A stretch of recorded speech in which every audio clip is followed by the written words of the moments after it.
Selamat pagi Pak, perkenalkan nama saya Jessica Simanjuntak dengan NIM 123-115-1026. Saya dari BK Reguler A Angkatan 2023. Di sini saya akan menjelaskan Pancasila sebagai sistem filsafat. A. Pengertian dan pentingnya Pancasila sistem filsafat. Istilah filsafat berasal dari bahasa Yunani yaitu philosophia, tersusun dari kata philos yang berarti cinta atau philia yang berarti persahabatan, tertarik kepada dan kata sophos yang berarti kebijaksanaan, pengetahuan, keterampilan, pengalaman praktis dan inteligensi. Adapun pengertian menurut para ahli yaitu pertama, menurut Plato, filsafat adalah pengetahuan yang berminat mencapai pengetahuan kebenaran yang asli. Kedua, Aristoteles, filsafat adalah ilmu pengetahuan yang meliputi kebenaran yang terkandung di dalamnya ilmu-ilmu metafisika, logika, teori, retorika, etika, ekonomi, politik, dan estetika atau filsafat keindahan. Ketiga, Al-Farabi, filsafat adalah ilmu atau pengetahuan tentang alam mawujud, bagaimana hakikat yang sebenarnya. Dan adapun tujuan filsafat adalah mencari hakikat dari suatu objek atau gejala secara mendalam. 1. Filsafat sebagai proses dan hasil.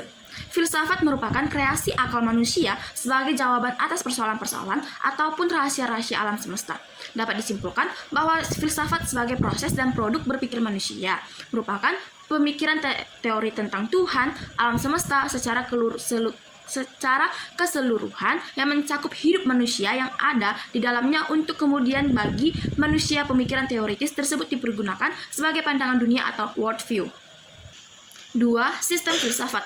Dalam pengertian sebagai pengetahuan yang menembus dasar-dasar terakhir dari segala sesuatu, filsafat memiliki 4 cabang keilmuan yang utama, yaitu pertama metafisika, kedua epistemologi, ketiga aksiologi, dan keempat logika.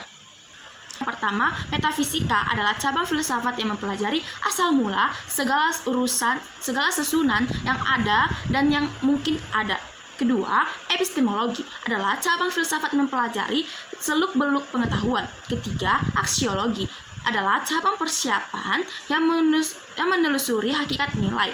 Keempat, logika adalah cabang filsafat yang memuat aturan-aturan berpikir rasional. B. Kesatuan sila-sila Pancasila sebagai suatu sistem. Istilah sistem berasal dari istilah Yunani yaitu sistema yang mengandung arti keseluruhan yang tersusun dari sekian banyak bagian yang berarti pulau hubungan yang berlangsung di antara satuan-satuan dan komponen secara teratur. Elia M. Award pada tahun 1979 memberikan definisi sistem adalah himpunan komponen atau subsistem yang terorganisasikan dan berkaitan sesuai dengan rencana untuk mencapai tujuan tertentu. Sedangkan menurut Short dan Voice dalam Tatang M. Amirin 1989 memberikan definisi sistem dengan mengingat unsur-unsur penting yang ada dalam sistem, yaitu pertama, himpunan bagian-bagian, kedua, bagian-bagian itu saling berkaitan, ketiga, masing-masing bagian bekerja secara mandiri dan bersama-sama, keempat, semuanya ditujukan pada pencapaian tujuan bersama atau tujuan sistem. Dan yang terakhir yaitu terjadi di dalam lingkungan yang rumit atau kompleks. C. Kesatuan sila-sila sebagai sistem filsafat. Dalam kesatuan sila-sila sebagai sistem filsafat dibagi menjadi 4 bagian. Yang pertama, filsafat Pancasila sebagai genetivus objektivus dan genetivus subjektivus. Menurut Nagoro 1975, Pancasila kalau ditinjau asal mulanya atau sebab terjadinya, maka Pancasila memenuhi syarat 4 sebab atau kausalita, kausa materialis atau asal mula bahan. Kedua, kausa formalis atau asal mula bentuk. Ketiga, kausa efisien atau asal mula karya. Dan keempat yaitu kausa finalis atau asal mula tujuan. Pancasila sebagai genetivus subjektivus artinya nilai-nilai Pancasila dipergunakan untuk mengkripsi berbagai aliran filsafat yang berkembang, baik untuk menemukan hal-hal yang sesuai dengan nilai-nilai Pancasila maupun untuk melihat nilai-nilai yang tidak sesuai dengan nilai-nilai Pancasila. Kedua, landasan ontologis Pancasila. Istilah ontologi berasal dari kata Yunani yaitu onta yang berarti sesuatu yang sungguh-sungguh ada, kenyataannya yang sesungguhnya, dan logos yang berarti teori atau ilmu. Pandangan ontologi dari Pancasila adalah Tuhan, manusia, satu, rakyat, dan adil.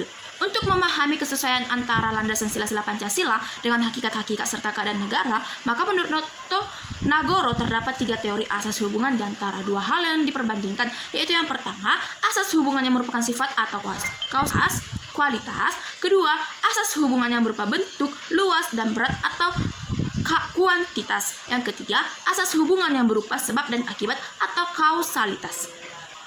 Ketiga, landasan epistemologi Pancasila. Epistemologi berasal dari kata Yunani yaitu episteme dan logos. Episteme biasanya diartikan sebagai pengetahuan atau kebenaran dan logos diartikan pikiran atau teori. Epistemologi adalah cabang filsafat di menyelidiki sejarah kritis, hakikat, landasan, batas-batas, dan patokan kesahihan pengetahuan. 4. Landasan aksiologis Pancasila. Landasan aksiologis Pancasila merujuk pada nilai-nilai dasar yang terdapat di dalam pembukaan Undang-Undang Dasar 1945. Ditekan nilai dasar itu harus menghayati nilai instrumentalnya yang terdapat di dalam peraturan pemerintahan, perundang-undangan berupa Undang-Undang Dasar 1945, ketetapan MPR, Undang-Undang, peraturan pemerintah pengganti Undang-Undang, peraturan pemerintah, keputusan presiden, dan peraturan daerah. D. Hakikat sila-sila Pancasila. Kata hakikat dapat diartikan sebagai suatu inti yang terdalam dan segala sesuatu yang terdiri dari sejumlah unsur tertentu dan yang mewujudkan sesuatu itu sehingga terpisah dengan sesuatu lain dan bersifat mutlak.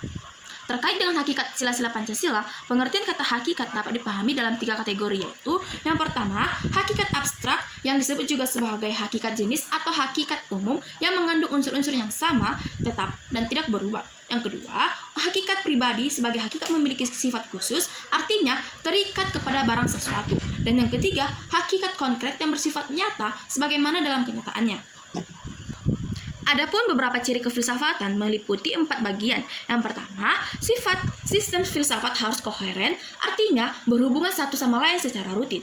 Kedua, sistem filsafat harus bersifat menyeluruh, artinya mencakup segala hal dan segala yang terdapat dalam kehidupan manusia. Ketiga, sistem filsafat harus bersifat mendasar, artinya suatu bentuk perenungan yang mendalam sampai ke inti mutlak persoalan sehingga menemukan aspek yang sangat fundamental. Dan yang keempat, sistem filsafat bersifat spekulatif, artinya di mana buah fikri hasil perenungan sebagai peranggapan sebagai titik awal yang kemudian menjadi pola dasar berdasarkan penalaran logis serta pangkal tolak pemikiran tentang sesuatu.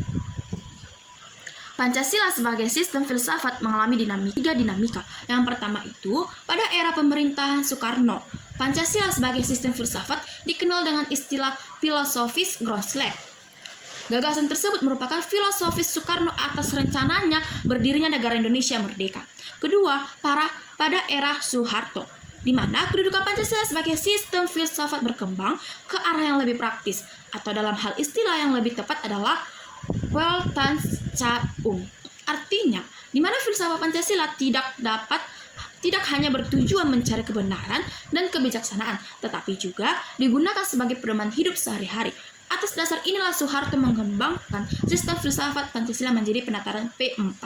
Dan yang terakhir atau yang ketiga yaitu pada era reformasi, di mana Pancasila sebagai sistem filsafat kurang terdengar resonansinya. Kenapa?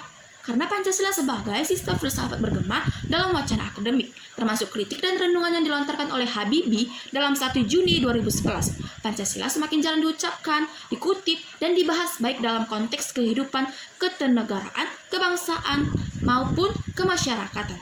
Sekian yang dapat saya jelaskan. Terima kasih.